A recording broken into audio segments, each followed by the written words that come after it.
Welcome back to Vibrational Wellness with Turek Baptiste, where we explore the energies shaping our lives. I'm your host, Turek Baptiste, spiritual advisor and lifestyle coach, and how I always like to say, your homie on this road of self discovery through transformation and awareness.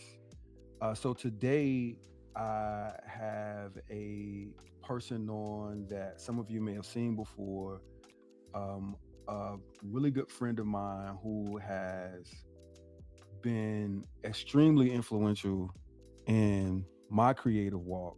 Um, an amazing creative. I just looked up his natal chart to see where he had specific placements because he is very creative. He's a naturally creative person, but he has a lot of Taurus and Aries energy.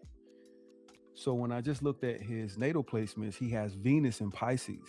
So that explains this creative flow that he has. Like he can see something or hear something and automatically come up with um, some sort of creative additive to it.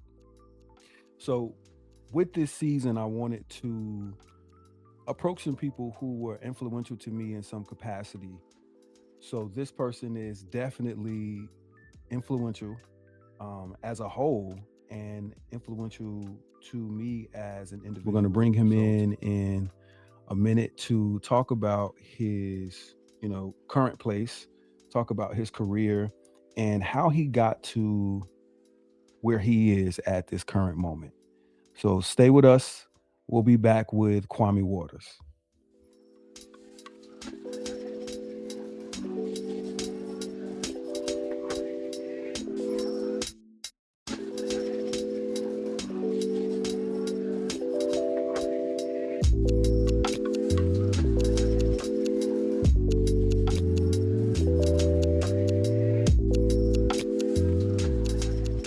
Welcome to the show. How are you? What's up, brother? How are you? Pretty good, pretty good, pretty good. Making my way, making my. So I really appreciate you coming on. This has been a long time coming and a little back and forth and scheduling and rescheduling, but we finally have it on. So this season for me is about influential people who have been influential to me as an individual, who I wanted to bring to my platform to kind of showcase their level of influence and insight for the collective. So let's have a conversation tonight. Okay. So you are originally from New York, correct? Originally from NYC, yes. Okay. Yes. So what prompted your move to Atlanta? Like, how did you end up in Atlanta from New York? Well, my move from NYC to Atlanta was not my doing. Me and my mom and my oldest brother, we relocated here back in 1991. Mm. Mom's idea was like, okay, New York is wilding a little bit, so I want to get you guys in an area that I feel will be a little more stable and a little consistent. So I've been here since I was 16. Um, I did not enjoy it when I first got here because, I'm of course, at sure. 16, New York was just, New York was New York. New York is Yeah. still that for me. Yes. It's just that energy that I was aware of at a very young age. Even just from a creative standpoint, just being exposed to a lot of the arts and entertainment and music and everything very early on. So of course I had plans for myself or what I was going to do being a New Yorker. Yeah, but there was a shift and there was a different plan and there was a rerouting that I had nothing to do with, but grateful for nonetheless. Okay. So now being your age, um, and have, you know, having some of the achievements that you have, and New York being such a enterprising energy, do you feel like Atlanta chose you? I mean, that's a good question. I think, well, being at my age, I just turned 50, and Hey, I say that with so much pride and excitement and enthusiasm for what's next. Because I do believe that age is nothing but a number. I mean, I feel 30 physically, like spiritually, excitement wise. I feel 30. So I would say that, yeah, I was divinely chosen, and Atlanta was part of the, it was part of the process. If you put it that way. okay, so what was it like moving from a place like New York to Atlanta at 16? Because at 16, we're kind of fresh in our explorative stage, and I'm ready to hang out, learn this, do this, wear these new clothes. And, you know, Atlanta's my spot. I love Atlanta. But I have the same love and affinity for New York that you have. Right. And going from up top to the dirty, things move a little slower. I remember my very first time going to Atlanta, just the smallest thing like just sent me through the roof. I was in the supermarket, and the way the lady was scanning the items was so damn slow. I'd never seen anybody just doop, doop. So I thought it was me. So I'm looking at the other cashiers, and they're all just kind of, nah, I'm used to New York, Chicago, doop, doop, doop. Let's get these in the bags and get this out. And Something one to of the do. main things I learned about Atlanta is flow. The It's a energy of Atlanta is a slower pace, but it's a consistent flow. So how did moving to Atlanta at 16, what was that like coming from up top to down south at 16? like I mentioned before, when my mom relocated us here to Atlanta, I was not feeling it. I was not feeling it at all. I was mad because 16, like, finished my freshman year in high school. I have been waiting to go to this high school. Of course, I have my friends that I had grown up with through elementary to middle school, junior high school. So, you know, I've always known what I wanted to do. I've always known I wanted to be in entertainment. I've always known that I wanted to work in fashion. And so my love for fashion, my introduction to fashion was done in New York. And I mean, what other place are Yeah, what yeah, other place would be outside of being in Paris, but what other place to be introduced to the fashion world than in New York? So coming to Atlanta, like, I really wasn't feeling it. I did feel like Atlanta at the time, like, it was slow. It was the South. slow. It did have a slower pace. Um, Also, just growing up in New York, I was exposed to a lot of different people. I was exposed to a lot of different cultures. I experienced, different cultures and different traditions at a very young age. So then coming to the South and then being in an area where it's just predominantly Black, which is Yeah. nothing wrong with that, but it was a culture shock for me Yes. because, I have friends that, Jewish, Filipino, I was going to bar mitzvahs and having these different experiences. And then, like, I'm just in the South. So it's kind of like, no, it's just us here at the South. And And I was having a conversation with a friend of mine about that. Um, Even in comparison with like a place like the Midwest and New York. So, you know, growing up in New York, you'll have a Puerto Rican friend, you can have a Dominican Mhm. homie, you have a Haitian homie, you have a Greek friend, and then more moving to a place like uh, Chicago, Midwest, although it is a major city, it's segregated. Mm, And Chicago is really segregated by like race and class. So these people live here, these people live here.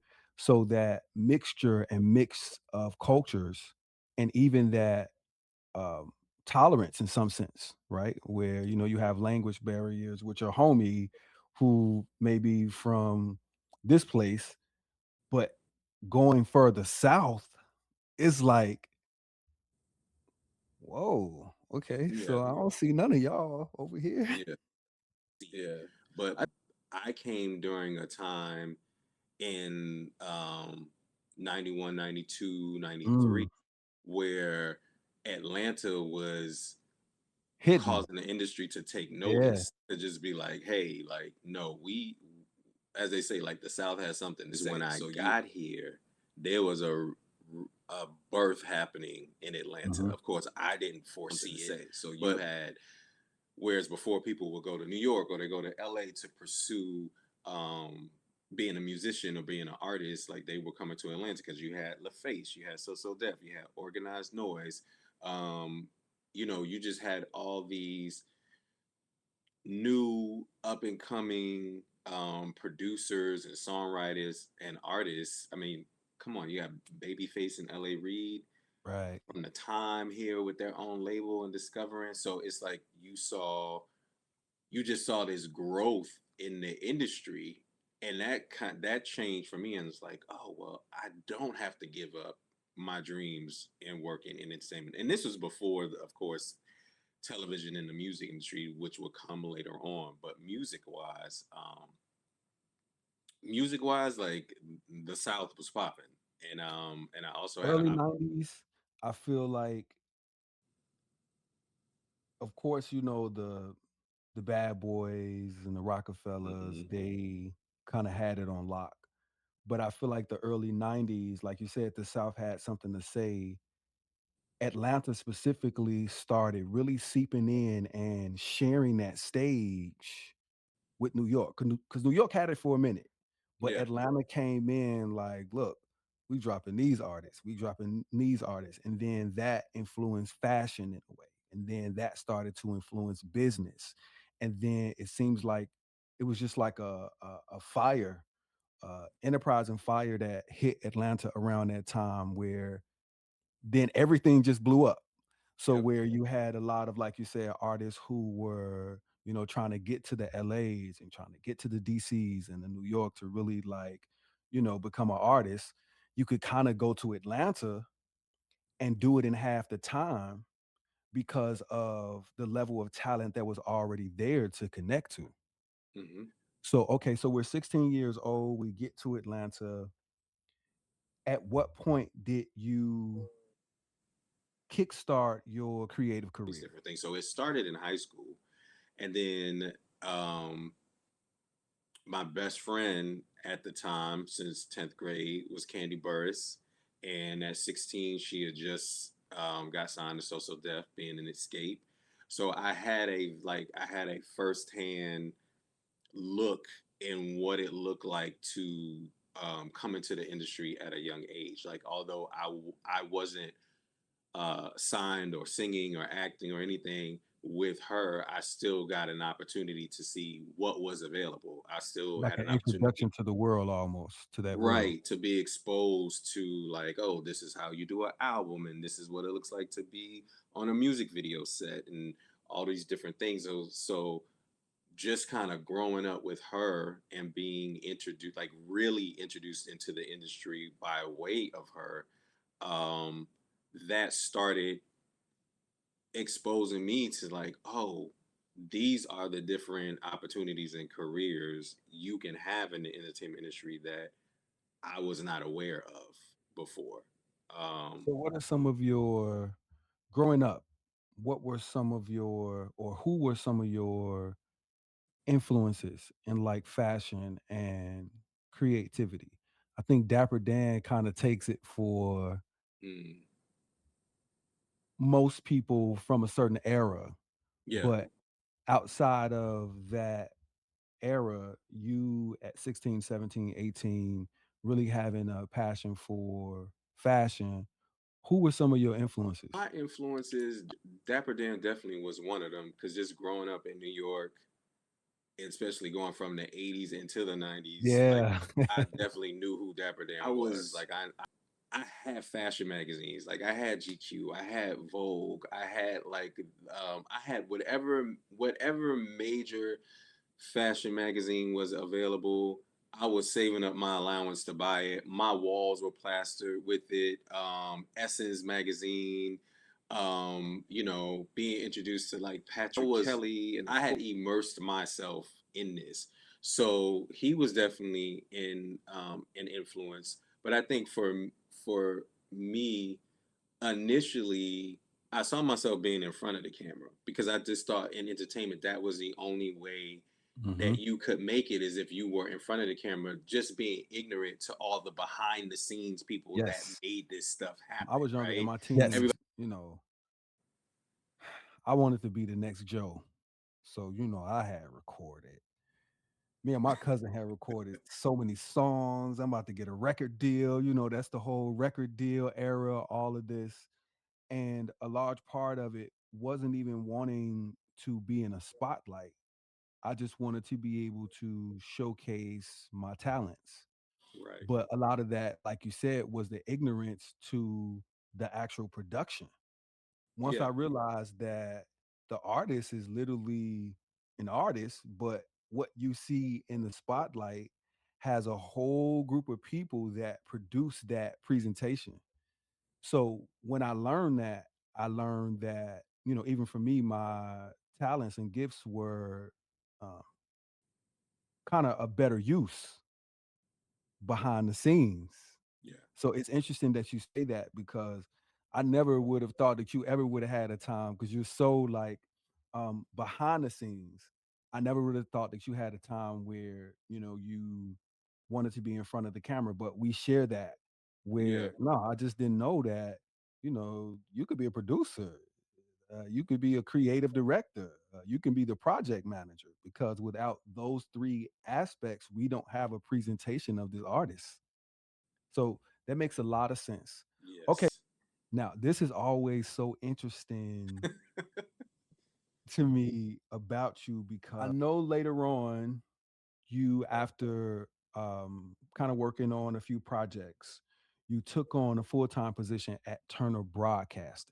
Yes. When you were kind of in the thick of Turner, I was visiting Atlanta a lot.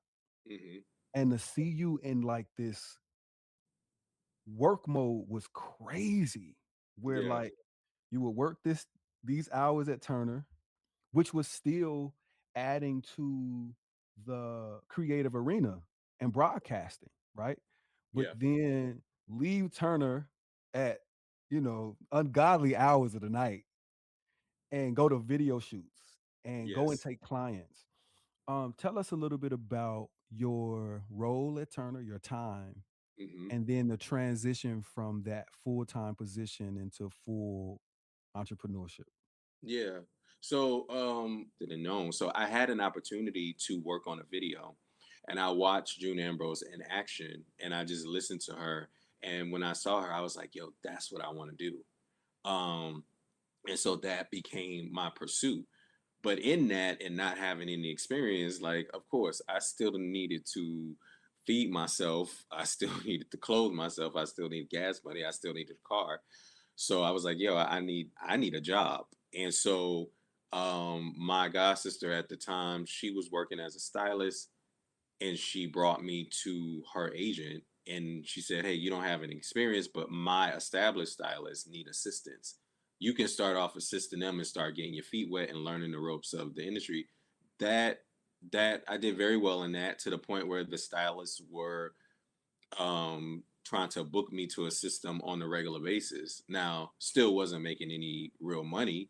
I needed to make some money. So I ended up going to do an internship in Colorado Springs at a local affiliate. The person that trained me there knew someone at Turner and just said, hey, you're picking this up really well. If you decide that you want to go into this, you go back to Atlanta, I'll connect you, you'll go from there. I came back, I think I kind of like sat on my butt for like a month, and I was like, yeah, I got to do something.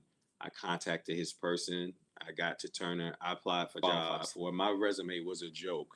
And I could just imagine in HR them seeing my name in my resume and being like, who the hell is this dude? And how does he think he's going to work at Turner Broadcasting? I applied for all these things, ended up getting a call from them, and them saying, like, hey, we know you don't have experience in this field, but we have a 6 months temp program. we're willing to hire you for it. You don't get any perks. You get paid. You get your 2 days off. You don't get any vacation. You don't get any benefits. But hey, this is what we're offering. I took it. It was supposed to be for 6 months. I ended up at Turner for 13 years, and 13 just years. 13 years. So when I got hired from that job, the first shift they put me on is I work from 10 in the evening to 6 in the morning because television is 24 hours. So when I would get off at 6 in the morning, I would drive to set and sleep in my car for 2 hours until it was time for me to go on set and do my job. And I would do my job. And then it was enough time for me to go home, shower, maybe get 2 hours of sleep, and go back to Turner. And Yikes. that for five, well, in the beginning, for 5 years when I was on the overnight shift, I would do that. And I can't tell you how I was able to do it. It's to the point that one photographer that I work with all the time, I think he noticed me sleeping in my car and he asked me, he was like, yo, I'm not trying to offend you, but he was like, are you on drugs? And I was just like, no, like, why are you asking me if I'm on my Drunk. goal? He I was knew like, I wanted to work in fashion. I knew I wanted to work in entertainment. And although I was working at this multi-billion-dollar company, like to me, it was a means to an end as far as like getting a check. So although there were people on the outside looking in trying to get in and turn out, I'm just like, man, I'm not trying to be here for more than 2 years. I'm trying to make something happen in the fashion industry. I left Turner in 2014 after 13 years, and this was them. They had a lot of layoffs, and it was one of them situations like I didn't like the being in limbo, knowing if I was going to get laid off or not.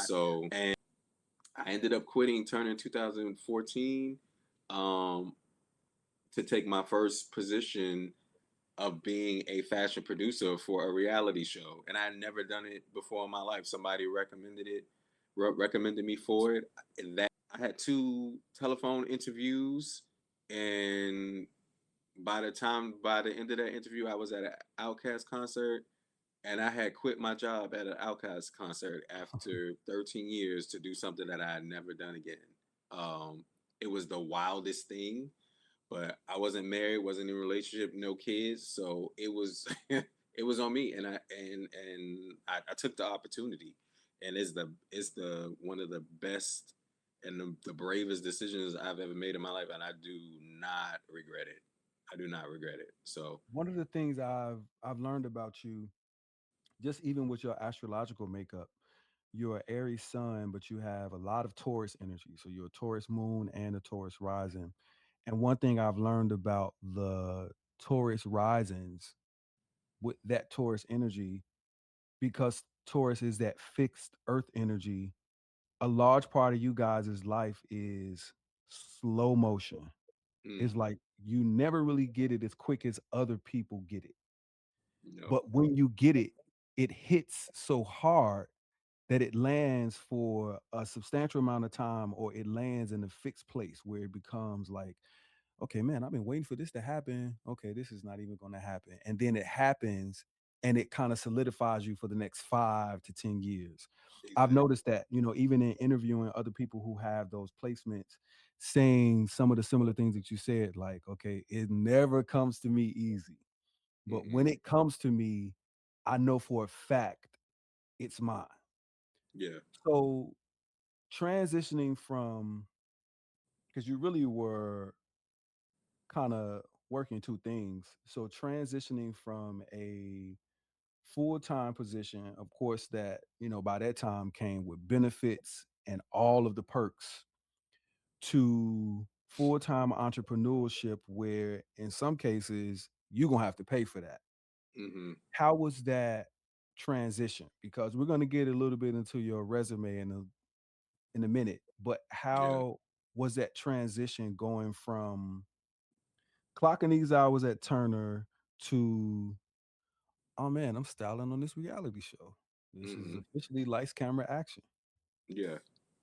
Like leaving Turner and entering into this production world was tough. I'm not gonna even sit up here and lie to you and tell you that it was not. And there were many times when I was just like, "Yo, what did you do? Hmm. What did you do? Like, how did you leave this?" But I knew at the time when I made that decision, I was like, "Yo, if you do not." if you do not take this leap of faith, you are not going to do it, and you're not somebody that's meant to stay in a 9 to 5 redundant. Like, that's not, like, that will eat you alive as a creative doing that. Like, you're not going to survive it. So I had to, you know, I was still styling and keeping clients, and of course, I was working with Candy. She had actually given me the first video I ever styled. She was on a feature with E40 and T-Pain called "You and That," and You and that, okay. that Also, was you the style first that video. video. Yeah, that was the first video that I styled. I styled her in that video, and it was just, I just so happened to be traveling with her to LA at the time, because like I really wasn't working. So Kenny was like, "Hey, okay, you can assist me, and I'll pay you some stuff under the table while you're figuring it out." And so I was traveling to LA with her to shoot that video. I remember we got off the plane and we went to the Beverly Center, and she was like, she had they didn't have a stylist for her. So she was like, "Yeah, I gotta find my own stuff." And I remember we were coming down the escalator in the Beverly Center. I was like, "Yo, you should let me style you for this video." And she was like, Candy, she was like, "Huh?" I was just like, "Yo, you should let me style you for this video." And she was like, "Okay, don't have me looking crazy, because I'm gonna tell you if I don't like something." I was like, "No, bet, we gonna do it." So I ended up styling her for that video. That's my girl. That's my sister. Like, she is giving me a lot of first opportunities. And if anybody knows Candy, she's one of those people that she will open opportunities for you, but you better deliver, You better especially if deliver. she puts her name out there on your Yes. behalf. Like, do not embarrass her. Like, because it will not happen again. Yes. So I just knew, that was a big deal, and that was very important for her to do it. And she continues to do that for me. Like, she continues to, like, she'll be on set doing something, and she'll be like, "Yeah, I'm working on this show, I'm working on this movie, and I met the costume designer and I gave her your information, and da da da." Like, she's that person. But so, that was my first opportunity, but things didn't just open up from there. So I found myself having to reinvent myself in this production world, and starting from a production assistant. And if anybody has been a production assistant, you know, I would like to think that they're treated better than they were back in the day. But Man. you're a gopher. Yeah. You're running and getting things. You were seen as at the lower level of the totem pole or the call In the sheet. hood, we call it the store runner. Yeah, yeah. So you're doing everything no one else wants to do. Right. But again, being part of Divine's plan, what I will say is I've always been in a situation, though, even though my journey has been the slow one. I've always been the type of person that if you give me the opportunity to get in there and you let me just do me, I've always advanced quickly. Like, my journey moves slow, but my advancement in responsibility always moves quickly. Cause I started out as a PA. I was even driving some of the I started as a PA, and I was even driving um some of the personalities from Love and Hip Hop Atlanta, because I just had people looking out for me, like, "Yo, I'm gonna make sure you get a check." But it went from me being a PA to one day someone saying, like, "Hey, can you go pick so and so up? Okay, can you go pick so and so up?" And then it got to the point where the personalities on this show was like, "Well, can Kwame pick me up?" So then I just, like, kind of advanced into this, and then I got another opportunity where I was an office PA, and then I went from an office PA to being an assistant coordinator. Then from assistant coordinator, I was an assistant production manager, and then being a production manager, then being a travel coordinator. So it's like, soon as someone gave me an in and saw my work ethic and how I handled stuff and how I handled myself, or I've never been impressed with celebrities. I respect them and their craft and what they give to us, but we poop the same way. Like, Exactly. I'm not like, I'm not fawning over you. I'm not kissing your ass. You're not disrespecting me. So, and I think that type of energy would be like, "Yo, I want him in my space." So I accelerated in the production world very quickly. And when I was in the production world, it I really wasn't doing a lot of fashion. And so one of the things that I like about what I how I've been positioned is I can at that time I could take a break from the fashion styling world and just work on straight logistics production because I had a love for both of them. But then it's like the fashion part came back in, or the clothing part with costume design, because then I went from being a stylist to being a production coordinator to being a production manager, and then now I'm introduced to being a buyer or costume or costume designer, and that opened up a whole new world as for well. me. So Now let's talk uh, about your resume a little bit because I don't want you to get too far with your costume design because I want you to add that to this resume. This season being, influential people, just even hearing that, right? Just my audience even hearing that, okay, you solidified yourself or stabilize yourself with a full-time job and you use that to fund the dream, so to speak. mhm, And then you kind of felt like you weren't ready to just 100% follow the dream, but the way things happened, it like literally catapulted you in that direction. And then even from there, you were not even working in that field of the dream, but you were still in production, right? Because I yeah, never knew you was driving for these love and hip hop people. And, man, and and yes. even to speak to that, like, how do you feel about um the end of an era? You know, Mm, love and love and hip hop being, I don't think it was canceled. It was just more so, put the rest. yeah, So I think. hearing Go ahead. hearing you even share that, because that's again not something that I ever knew, but Yeah, just being able to maintain, in your words, getting a check in this arena still puts you in proximity of the dream. yeah. And I want people to understand, like, really what you were saying. You know, as long as I'm close to the fire, I'm still feeling the heat. Hmm. That's good. No, I was gonna say like it's a lot of things, and I'm surprised I've never shared that with you because normally I like our relationship is like I'm normally letting you know I'm even entertaining doing something before I like totally jump back in to kind of get the confirmation like, oh, this is what I'm feeling, and you'll let me know like or like yes, head first, do it now. Like, In between that time of finding my footing, I cleaned buildings. Like I had friends that were a couple that had a cleaning service. I cleaned daycares. I'll be the last person you will see when you drop your kids off because I just finished sanitizing the area so they can play safely. Like, look, you do what you have to do because I yes, always knew, like I knew where I was going to be. I knew where I was meant to be. That was never a question. And pursue. so I don't chase my dreams. I pursue and I invest in my dreams. I don't chase anything, especially not a dream. Um I agree. Anything that you're chasing, you're running after. If it's yes, and yours it's already, running you're away just from you. pursuing it. And Yes, that's a sign. And just I just want to kind of touch on what you said about the loving hip hop. That I think that we as a people are what's important to us.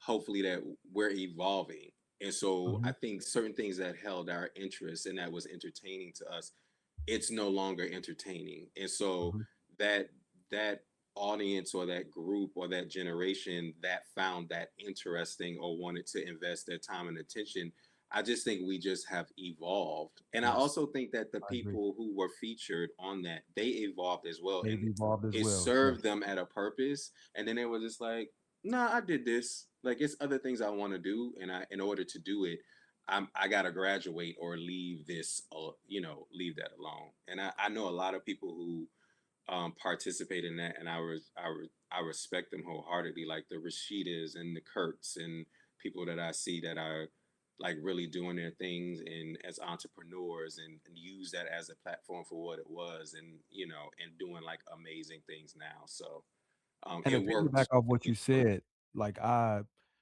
have always, even known a few people personally from, a few of the franchises, I've always seen love and hip hop as that stepping stone, Mhm. like you said.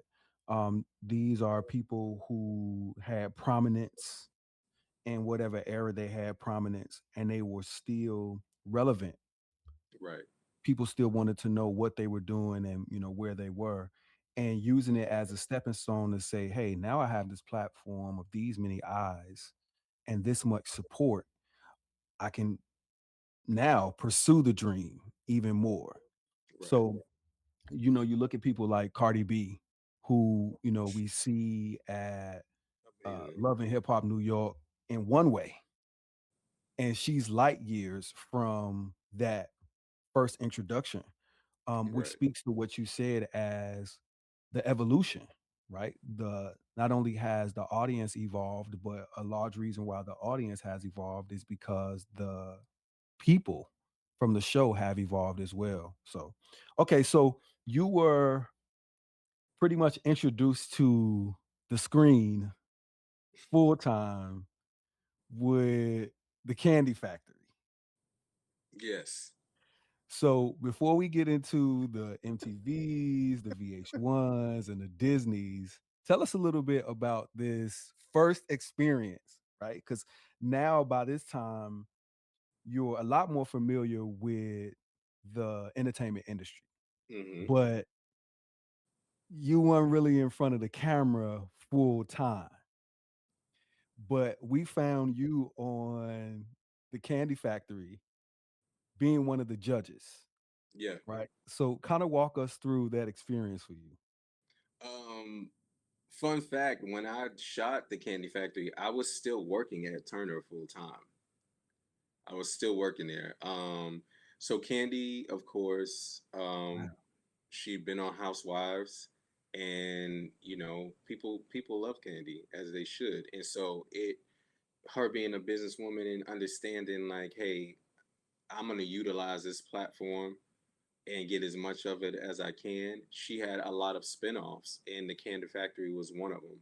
Yeah. And Bravo was for messing those of with her heavy. yeah, so for those people who may not be familiar with the premise of the show, the Candy Factory was an opportunity to give aspiring artists like this crash 1 week boot camp of coming to the Candy Factory and working with Candy's team. So you got with Candy and Vito, and they found a sound for you and produced and recorded a song. You work with Victor with artist development, and Victor and I's department was kind of together because once the song was done and the show, the staging was done, development was done, then you came to me, and I was like the finishing touches to put um, your look together. Now, when the idea was brought to me, I did not know that I was going to be an on camera personality, because people have to understand, like, I run, I Yes. run from that. So, like, if you've Yeah. throughout the years caught me on TV for Housewives or whatever, I was brought in kicking and screaming because I was just like, Yes. that wasn't what I wanted to do. And so I think I we were even joking a remember, couple weeks ago about a scene that I hit you up. You like, look, get out oh, of my face with the this. infamous Mama Joyce Carmen bridal boutique scene that is archived, that I will never be able to get away from. Uh, if I tell you how many times throughout the year someone sends me that clip that's just like, I never realized that was you. And I was just like, yes, this will live on. But yeah, when we took the meeting, I remember we went to dinner and Candy was like, "Hey, I want you. We have a meeting. You need to come to this dinner. They're going to talk about the show." I thought I was just coming to the dinner to like just to get the logistics of how the show was going to be shot, the time that was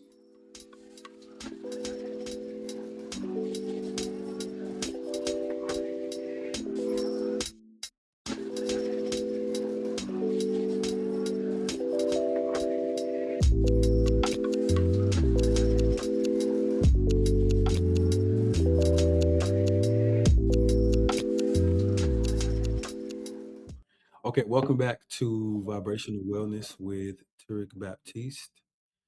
We have Kwame Waters on. And so before we went on our little break, you were talking about um, your start on the Candy Factory show. So we Yeah. were at the point where you were invited to this dinner that you had no idea was like a cast dinner. You thought that you were just going to kind of gain the information on you doing your styling behind the scenes. Yeah, exactly. I did. I had no idea it was going to incorporate me actually being on the camera as a personality, if you will. Again, I thought the dinner was like, hey, we're gonna meet up. We're gonna like lay the laws of the land, get the logistics. You're gonna find out like timing wise what you need to do. Because like I said, I was still working at Turner full time when I agreed to do that show, and I remember getting to the restaurant and Candy's like meeting me at the front door of the restaurant. I'm just like, hey, she was just like, hey, she was like, okay, um, I'm gonna be back later. They they're gonna talk to you or whatever. And I was just like, well, you're not gonna be there. And she was like, no, they wanna meet with you. And I'm just like, okay, cool. So I was like, I'll see you in a little bit. And I go sit down. I can't remember Mark's last name, but one of the producers, EP Mark, I remember him introducing himself. And we're sitting down there. And then he starts off by saying, like, so the way we see you on the show. And I'm just sitting there like, wait, what? And I'm just like playing along as if like Candy and I already had this conversation or that I knew, but they were just like, yeah, we want you to be on the show. We want you to take the contestants through, like, we want these big transformations and we want to make sure that like they're huge and they're meaningful and all these different things. So I was like, of course I was like, okay, this is what I have been Dreading. avoiding, dreading and avoiding. And it's so weird because I started out telling you initially like I was pursuing in front of the camera at a very young age. I was like, I'm gonna do this, I'm gonna do this, I'm gonna be in front of the camera. And that shifted so much to a point where I was just like, I would do anything to avoid being in front of someone's camera. Like anything. Like I probably turned down some really great opportunities because I was just like, nah, I don't want it. I don't want it. Let me be behind the scenes. I feel like I like some people I can say the name Dick Wolf and people be like, okay. But I remember Dick Wolf because growing up watching television, it seemed like his His name name was everywhere. was everywhere. I could not tell you what Dick Wolf looked like, what he sounds like, where he lived, how he got into the business. I could not tell If you he is a real person, if he is that part, if he's a real person. But what I do know is every amazing show he that got was those high in producer credits. ratings, you saw that name. And I said, for me, I don't need people to know what I look like, what I sound like. I don't need you to know me as a personality. I need you to see Kwame A. Waters and you say, I'm going to check that out because of a consistency of producing great work that it has a reputation to where people are just like, I'm gonna stop and take notice because of like the cool thing is that Bravo and True Entertainment that actually produced the show, they work with my schedule. You know what I'm saying? It's like they had to. So I would at this point, my shift at Turner had changed to where I was working at 6 in the morning until 2 p.m. managers. But they waited for me to go to work, and when I finished with Turner, we shot downtown. We shot at the Candy Factory, and then our performance was done at Club Opera. And they waited for me to get off of work, and I would go and shoot Wow. until however long, and then, you know, go home, go to sleep, get up, be back at Turner at 6 in the morning, and do it for the whole. I think it took us like what a five 5 weeks to shoot the entire first season. Yeah. Factory. Let's dig into your resume a little bit Okay. because, like I said, the Candy Factory was your direct introduction to being in front of the camera. Yes. But your resume is more of a resume of production being behind the camera Hmm. and really what I like to say, bringing a lot of people to life. Yeah. Just even some of the people that you worked with before that I know of, seeing some of the things or some of the stuff that they wore prior to you working with them, it's almost like this touch. Like, and I've hit you up before, like, okay, I know you style Yes. this. I know Yes. you, Yep.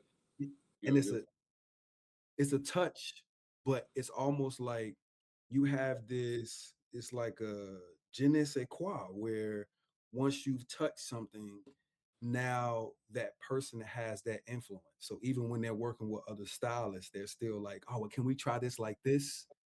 And that is an influence, a direct influence from your styling. So walk us through some of your resume. This is definitely the time for you to, pop your shit. Okay, we talked about um, the MTVs, the VH1s, the Disneys.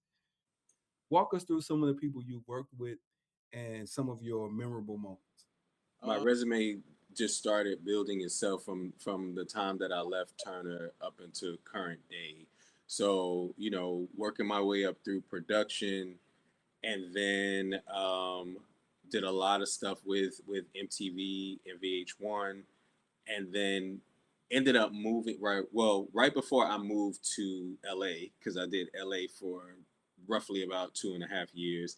I got a call to be a part of Queer Eye, um, the reboot, because it used to be. And Mm, so I got a call from Dice saying, like, hey, I'm gonna put your name in for this position. At this time, I think I was working with Candy and Todd. The first Old Lady Gang had opened, and it was all hands on deck. It was me, Don Juan, Carmen, Todd, the whole family. We were in there running this restaurant. So I ended up getting a call to try out for that job. I submitted. I don't even think I had my website fully up and done. I just had images in my phone of people that I had worked with, and so I met with David Collins, and I met with Rob, and we met at a restaurant. They told me that I came highly recommended. They it was very interesting because I don't think a lot of people know, with these kind of like makeover shows, they have these personalities at the forefront, and mhm, it's perceived that they are doing all the work. That's not how that works. When you would see a situation where this person comes in and you're changing their wardrobe, I've done the research, I've sized them up, I'm working with our trade house departments to figure out what brands are working with us that we can use. We're incorporating those brands according to the person that we're addressing. If we're doing those in-store visits when we go in and shop, I'm the one that's reaching out to the store, to the head, to the representative, setting that up, going to the store, finding the wardrobe, finding the pieces, collectively putting it together, and then presenting it to the producers the on-air talent of the direction that we're going in. Now, I will get directives from the producers that would say, like, hey, this is Joe. Joe is entering into the workforce. We do want his focus to be business attire. Okay, I'll take that lead, go to a Brooks Brothers, meet with whoever their rep is, and say, I'm going to go through and I'm going to pull looks to be featured on camera as we do their makeover. That was me and Nadia. That was our team. And if you talk to any other makeover show, that's normally how it goes. Nothing against the opportunity. I enjoyed it. I appreciate it. But I'm learning at my 50. I'm taking credit for the work that I did. That was please, work. please.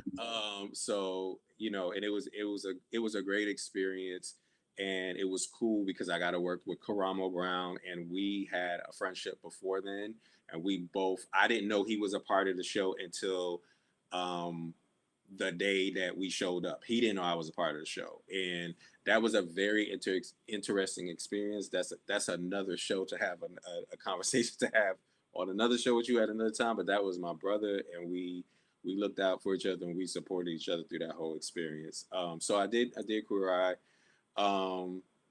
after COVID, I came back from LA, and that's what really introduced me more and more into the scripted um, television and film world. So I've, along with Nadia again, I got to work on,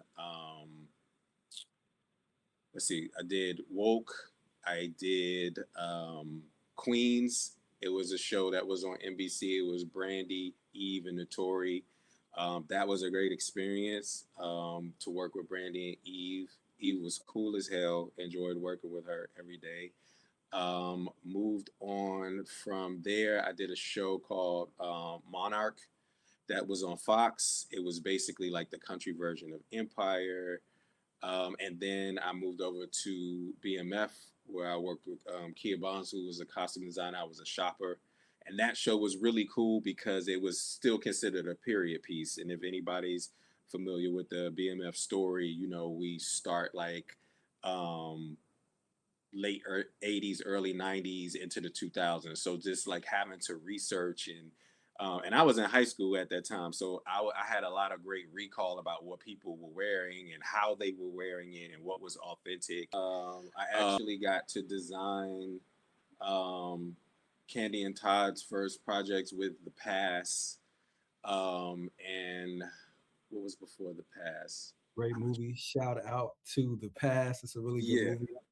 So but at one yeah. point, if I'm not mistaken, you worked with Sherry Shepard, right? Yes, I totally forgot about that. LA. When I moved, I had wanted to move to LA for a very long time. I'm glad I moved to LA when I did because I feel like LA is a whole different beast even to this Mhm. day. I was introduced to Sherry by John Murray. At the time, Sherry was looking for a stylist. We connected. I did a magazine shoot with her, and it went really well. And the time that I was in LA, Sherry was one of my biggest and main clients.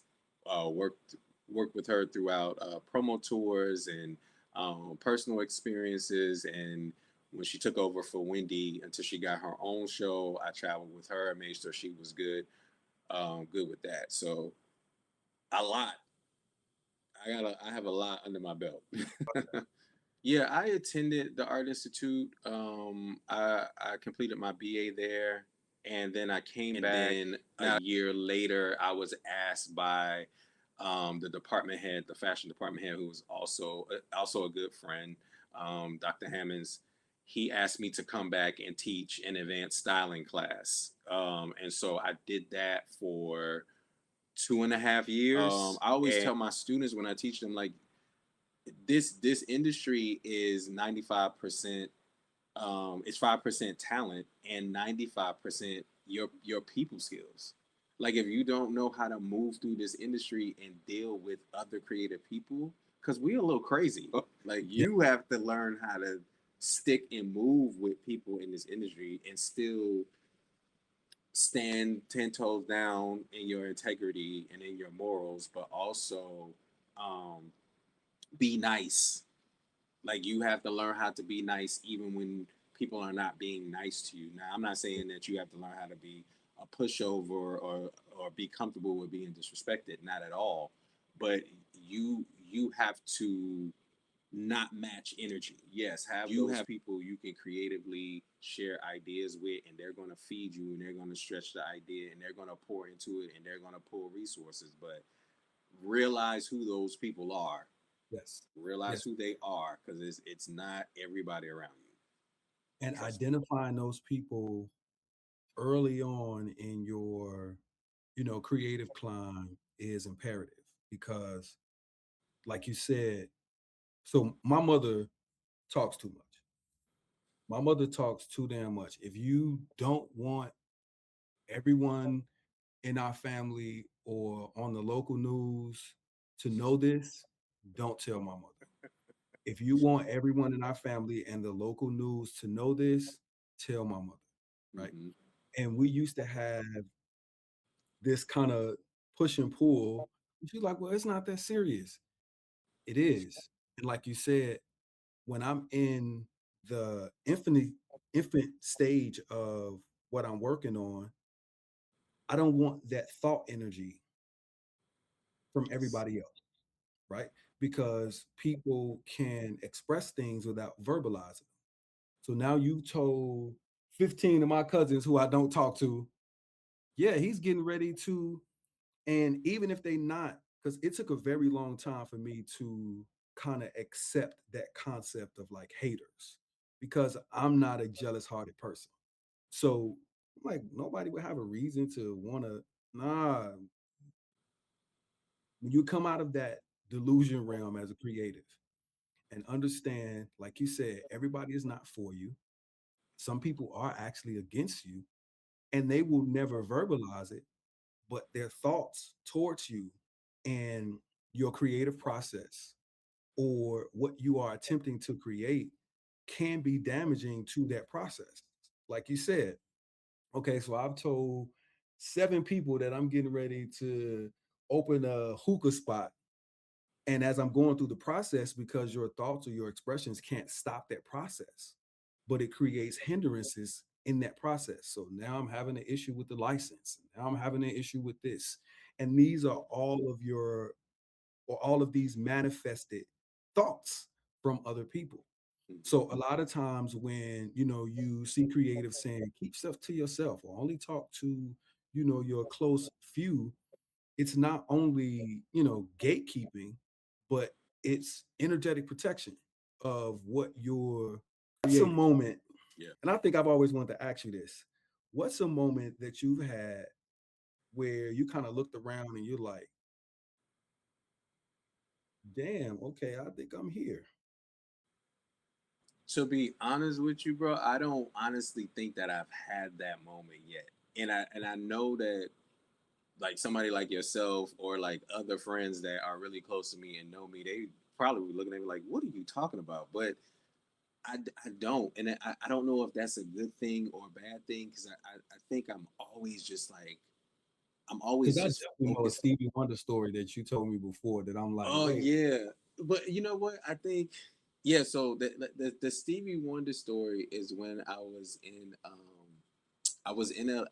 living in L.A. and I was working with Sherry and it was 4th of July and we kind of like everybody was contemplating what they were going to do and Sherry said that Kim Whitley was doing a barbecue and that she had invited us all to come over to her house. So I came to Kim's house. Kim Whitley, I love Kim Whitley, like just naturally funny, very sweet, big hearted, like love her. And we came to her house and we're sitting in the backyard. And of course, I'm sitting in the backyard and it's very cool. But there are faces that like obviously people that I recognize that I've watched recently or that I watched over the years. And I'm sitting there and I'm eating my cheeseburger and my hot dog because I'm getting it in. And Stevie Wonder, yo, Stevie Wonder comes in the backyard. Of course, like Stevie Wonder. everybody's greeting him, and it is just like um, they greet him, and then he sits down. And I can't remember if it was his son that was with him or who was with him, but he's sitting down at the table, and of course they bring him food. And it's Stevie Wonder, so everybody greets him, but then everybody's just like chill. Like I'm just in that moment. First of all, I'm sitting across from Stevie Wonder having a cheeseburger and a hot dog at Kim Whitley's house. And I'm just sitting there like, what is my life right now? Right. Mhm. But I think in that moment, how that resonated with me wasn't a, oh, I made it. It was a, it was a, you belong in these spaces. And these Mm, mm, spaces are not out of reach and they're not mm. this mythical fairy tale land that only 1% can get to. Like, no, you're sitting in this environment, you're around well known people who have great energy. So what's next? What's next for you? I know you have a couple of things that you're working on that are still behind the scenes, but what can you talk to us about? I will say it's some things that I can't really speak about in detail because I'm protecting it. Offline, I talk to you, but since 2016, 17, I've served as the men's fashion editor for a publication called 26. It's a men's luxury online magazine. We kind of took like a little break since COVID and kind of shifting and seeing what we wanted to do. So, but we and my one of my closest friends, actually my brother Corey Guevara, who is the editor in chief and Shout creator out of to the magazine. Yep, Corey. We are really going full throttle with 26, and so we have a lot of things that we're stirring up with that. So I'm excited about that. I created a company called 8032 Creative Group. It's my grandfather's birthday. Donald Fuller. He was a very influential person in not only in my life but just in my the creative aspect of my life. Things. Like, and so I wanted to do something where I could continually honor him. So my company, whenever I see something created and branded with my company, it's my way of paying homage to him for embarking. So thank you again for coming on. I appreciate you. Thank you for having me. So next time, this is Kwame Waters, and this is Vibrational Wellness with Turek Baptiste. I'm gonna see y'all soon. So if you enjoyed this content and you'd like to see more of it, hey, don't forget to like and subscribe. Hope to see you again.